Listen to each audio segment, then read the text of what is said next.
Šie grozījumi izglītības likumā ir jāskatā plašākā kontekstā. Mūsu gadījumā es pat teiktu plašākā geogrāfiskā kontekstā, jo mēs varam redzēt, ka pašlaik šādas iniciatīvas parādās ik pa laikam gan uz austrumiem no Latvijas, Krievijā, gan arī dažās Austruma Eiropas valstīs. Tas liecina par to, ka tas populistiskais potenciāls, kas ir sarunām par to, ka mūsdienu globalizēta sabiedrība ir netikumīga un ka tā grauj mūsu tradicionālas vērtības, ir tas, ko politiķi izmanto, lai piesaistītu sev uzmanību un tādā pašā laikā, lai runātu par jautājumiem, kuri ir daudz vieglāki, kā jau visi populistiski jautājumi, kas nav tik tehniski sarežģīti un kas neprasa īpašu kompetenci, lai par tiem runātu. Pirmkārt, pati vārdu izvēle. Protams, ka šis vārds tikumīgs, netikumīgs agrāk tika izmantots tiesību aktos. Viņš mūsdienu valodā retāk tiek izmantots. Mūsdienās, man liekas, daudz aktuālāk būtu runāt par ētisku vai neētisku rīcību, kas nav gluži tas pats koncepts.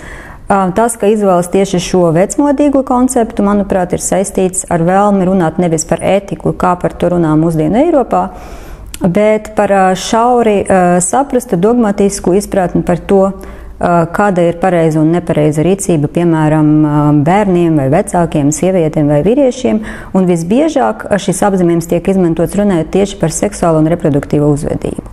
Tas ir tā nedaudz liekulīgi, runājot par likumību, kas agrāk apzīmēja arī ļoti daudzas citas lietas, piemēram, attieksmi pret savu tuvāko, cilvēku mīlestību un tā tālāk. Mūsdienās praktiski tiek sašaurināts līdz seksam un visu, kas attiecās uz to un uz reproduktīvu veselību. Manuprāt, noteikti šo grozījumu dēļ skolotāju vai skolēnu uzvedība nekļūst ētiskāka.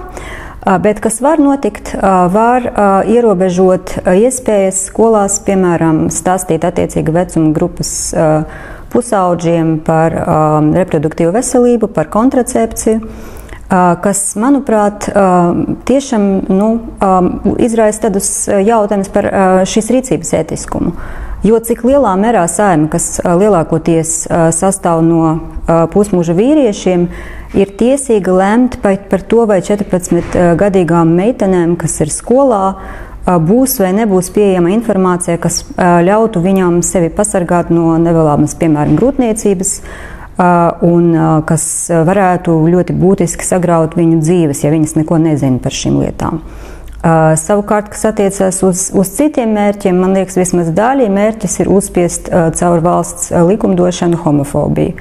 Jo, protams, viena no lietām, par kurām grib aizliegt runāt, ir par to, ka ģimenes mēdz būt dažādas, ka varētu būt arī tādas ģimenes, kur, piemēram, divas mammas audzina bērnu.